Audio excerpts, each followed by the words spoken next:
Hello and welcome to all our viewers in Nigeria and around the world to Global TV News Cycle in Nigeria's capital, Abuja. I am Queen Nakaba. The Senate on Tuesday announced President Bola of the nomination of 19 commissioners of the National Population Commission, NPC. The appointees, who are Emmanuel Eke Abia, Clifford Zara from Adama State, Chidi Ezeoke from Anambra, Issa Bertai, Borno, amongst others. The president also asked the Red Chamber to confirm the nomination of Bashir Indabawa, Northwest, and Enorense, Amanda Su, South-South, and Babajide Fashino, Southwest, as NPC commissioners.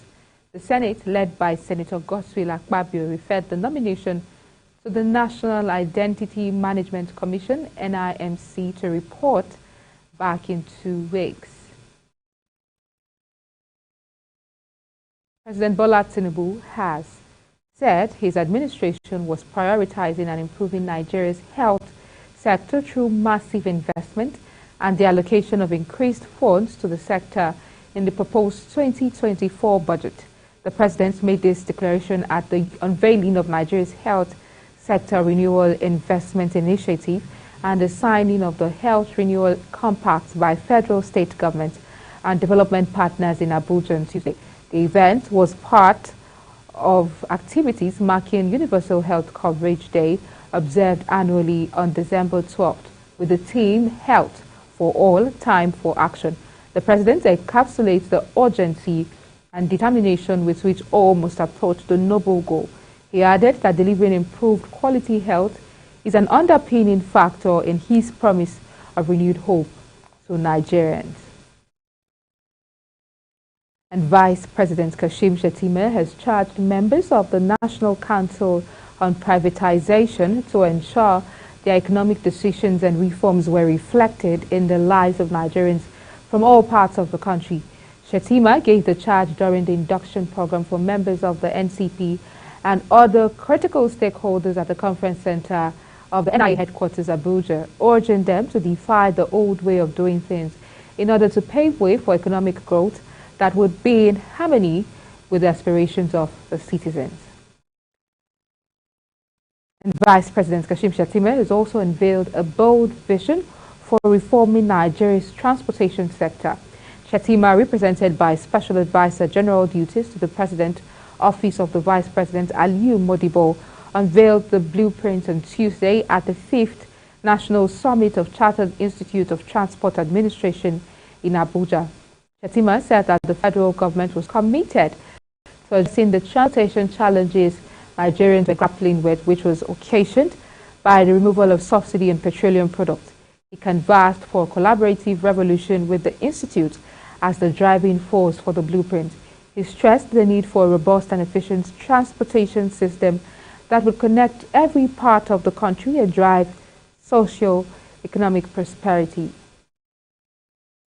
And the High Court in Abuja on Tuesday restrained the Commissioner of Police in Kogi, Bertrand Unoha, from arresting the spokesperson of the Social Democratic Party, SDP, in the state, Farouk Adejo Audu. Also restrained are the Inspector General of Police, the Director General of the Department of State Security, DSS, and the Director of DSS in the state. The restraining order against the security agents is to last until final determination of a motion on notice for the enforcement of fundamental human rights brought by Adejo Audu, who claimed his life has come under serious threat from the defendants. Adejo Audu, a veteran journalist, activist, politician, and SDP spokesperson, had gone to court after altercations between him and the Kogi Police Commissioner Onoha on election matters, after which the latter publicly threatened the spokesperson to expect some stated consequences. The Federal Ministry of Health and Social Welfare, in collaboration with the National Primary Health Care Development Agency, has held a conference in the Federal Capital Territory for Nigeria's health sector. Highlight of the event was unveiling of the Renewal Investment Initiative of the federal government and its significance in achieving the goals contained in the Universal Health Coverage of the United Nations. Global Television's health correspondent Fozia Lukman brings us report. With Nigeria yet to occupy its rightful place in the Committee of Nations as the universal health coverage, the Federal Ministry of Health and Social Welfare and the National Primary Healthcare Development Agency Policy Dialogue have stated that the government is set to turn things around, adding that participation approach to policy designed to sustain and to extend the policy implementation and evaluation phase is of immense importance. The Minister of Health, Alupate, in his remarks, said that the ministry is creating Basic Health Provision Fund to expand from 8,000 to 17,000 primary health cares. It also created the Basic Healthcare Provision Fund, which is an instrument that we're expanding to reach from 8,000 primary health more than 17,000 over the next several years in terms of channeling resources, health workforce, commodities to ensure that they serve Nigerians. Meanwhile, the Executive Director, National Primary Healthcare Development Agency, said the agency is working towards actualizing the initiative through accessibility. We're really doing from a primary health care perspective. If you is really driving to universal health care, what that means is that every Nigerian, wherever you are, whether you are in the southeast or the northeast or the north central, whether you are rich or poor, whether you have a job or you don't have a job, you can access the basic services that you need to stay alive and to stay healthy. Speaking on reinventing the health system in Nigeria, the country representative of UNICEF Nigeria, Dr. Christian Muduante, says it marks a new beginning.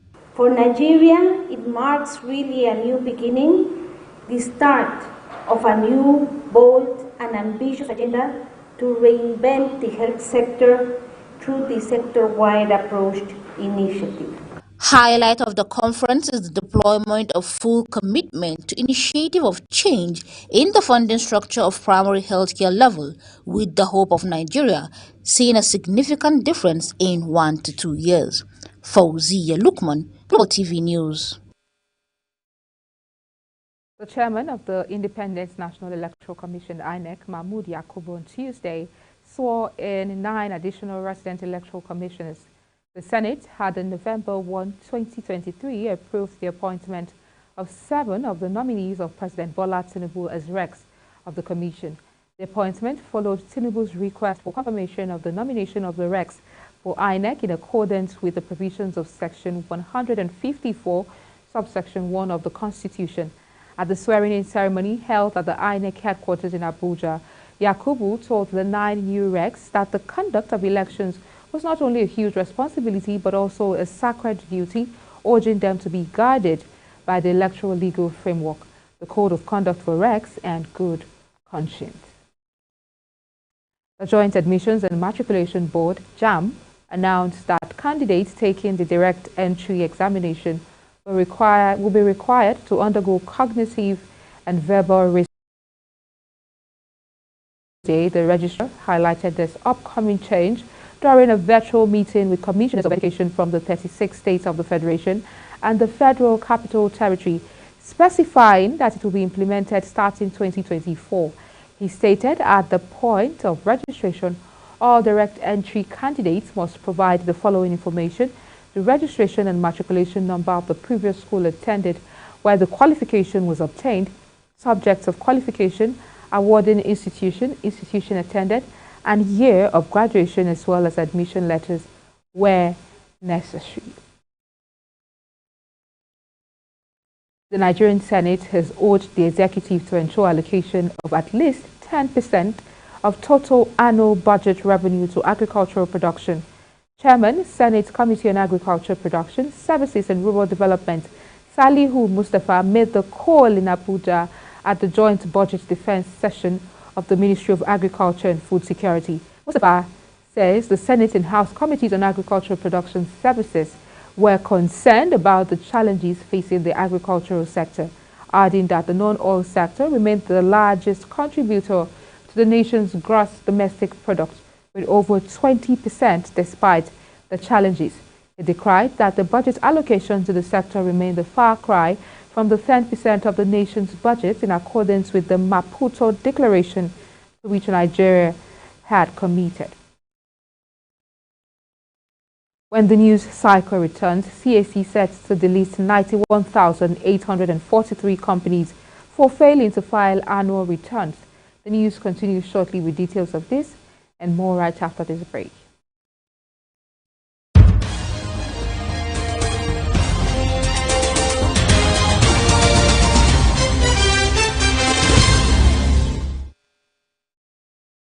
Welcome back. This is Global Television bringing you live broadcast of the news cycle from Nigeria's capital, Abuja.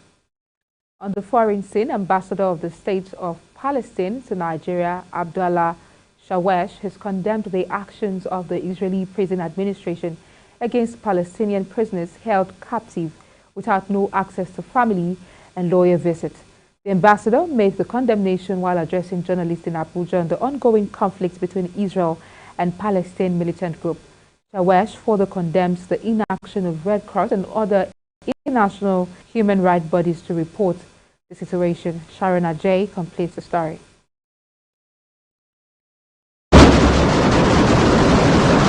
The ongoing conflict between Israel and the Palestinian militant group Hamas happening since 7th October, with Gaza being the center of the war zone, leading to the loss of thousands of lives and properties of both parties. The ambassador of the State of Palestine to Nigeria, Abdullah Shawesh, in reference to the resumed attack on December 1st after a 7-day pause, aired his grievance, stating that there is no time for mourning in Gaza, adding that the Palestinians have completely lost hope. On the day 65 of the textbook genocide, the death toll exceeded the 18,000. The majority of them is children and women, 281 healthcare persons, 77 journalists, 46,000 wounded, tens of thousands of housing units were completely destroyed, and another 255,000 were severely or partially damaged. Technically stating the staggering statistics of the number of death row on the Palestinians, the ambassador objectively stated that the victims of the death are more of children and women, making it much more devastating. This includes preventing family and lawyer visits, as well as daily raid on the prisoners' rooms, during which soldiers assault the prisoners with severe beating using batons, gun gas, and rubber bullet, leaving them with various deep wounds and fractures in their hands and legs. Regarding the conflict, the UN has scheduled a meeting to cast votes on Tuesday, 12 December. Shawesh has urged the UN and member states to stand united to put an end to the war and massacre against Palestine. The UN member states should stand very united to say enough is enough. UN member states should push their ultimate best to put an end to this slaughtering and this massacres. Development of the Israel and Palestinian war, the ambassador of the State of Palestine to Nigeria asked for a ceasefire, quoting that silence is only needed when children are on their beds and not when they are being slaughtered. Sharon Ajay reporting for Global TV News. Western powers and nations most threatened by climate change fought Tuesday against oil producer Saudi Arabia for stronger calls on existing fossil fuels, as negotiators work past the host-set deadline in UN talks in Dubai. The 13-day COP28 summit in the glitzy metropolis, built on petrol dollars, has debated a historic first-ever global phase-out from oil, gas and coal, the main culprits of a planetary crisis of warming.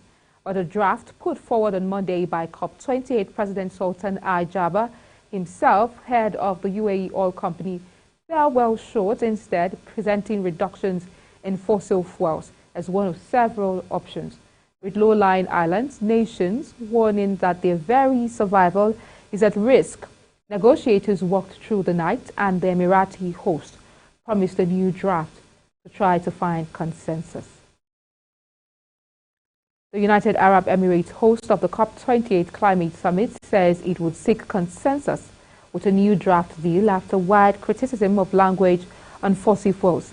Majid Al-Suwaidi, COP28 Director General, played down the attacks on the text released on Monday, saying the Emirati hosts were testing countries' red lines and we're working on another draft. Under the rules of the UN Climate Convention, agreements need consensus of all participants, nearly 200 countries.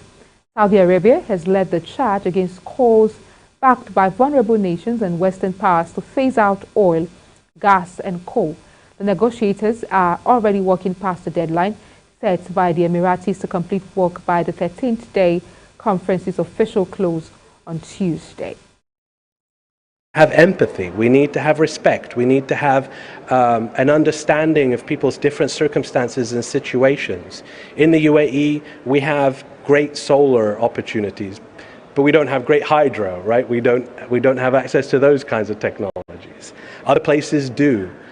And that's why it's important that we deliver consensus, and consensus can deliver ambitious outcomes. It's ambitious because we're all moving together, we're all moving in the same direction. That's what makes it powerful. And so I believe the consensus process is of the COP is one of the most powerful processes of the multilateral system. At least 23 soldiers have been killed and dozens injured in Pakistan after militants attacked a police compound. The attack took place in the early hours when a vehicle containing explosives rammed into the building in Khyber Pakhtunkhwa province near the Afghan border. A militant group affiliated to Pakistani Taliban has claimed responsibility for Tuesday's attack. Ahead of the vehicle ramming, several militants attempted to enter the compound in the Dera Ismail Khan district, but failed. The army recorded in a statement that the group then used an explosive-laden truck to ram into the compound's boundary wall, which was followed by a suicide bomb attack, which caused the building to collapse. 6 attackers were killed. It added that a total of 27 militants were killed following military operations in the area overnight. Pakistan's caretaker Prime Minister Anwar ul-Haq and caretaker Interior Minister Sarfraz Bhatti condemned the attack. The Tehreek-e-Jihad Pakistan (TJP), which emerged earlier this year, said its members carried out Tuesday's attacks. Attacks by militant groups in Pakistan have been on the rise, particularly in its border regions with Afghanistan, after the hardline Islamist militant group Tehreek-Taliban Pakistan withdrew from a ceasefire last year. The Minister of Power, Adebayo Adelabu, is pushing for the pricing of gas utilized by the electricity generation companies GenCos in Naira to allow better management of the foreign currency-related inflationary trend in this sector. The minister faulted the country's current pricing of gas utilized by GenCos in US dollars, noting that was the major issue in Nigeria's power sector. Speaking on Tuesday at an ongoing 3-day ministerial retreat in Abuja, Adelabu said the pricing of gas utilized by GenCos in dollars affects the pricing of electricity and end users due to foreign exchange volatility. The development comes barely a week after GenCos warned that they may not be able to sustain current electricity supply levels following the payment of only 28.3% of an invoice for power supplied to the national grid by the Nigerian Bulk Electricity Trading PLC in the September payment cycle. Delta State House of Assembly has called for memoranda and contributions from the public on the Delta State Investment Program SIP bill. This was contained in a statement signed by the Chairman, House Committee on Housing, Women Affairs, Girl Child Entrepreneurship and Humanitarian Support Services, Bridget Anyafulu, copies of which were made available to journalists in Asaba on Monday. The statement read, the House Committee would particularly welcome written contributions from interested organizations such as the Ministry of Women Affairs, Humanitarian Affairs, Community Support Services and Girl Child Development, as well as the Ministry of Trade and Investment, non-governmental organizations and the general public. The federal government, through the Ministry of Solid Minerals Development, is exploring collaboration with World Bank to unlock financial and technical support for the development of the mining sector. This was revealed in a statement signed by the Minister's Special Assistant on Media, Segun Tomori, speaking during a courtesy visit to the Solid Minerals Minister, Dele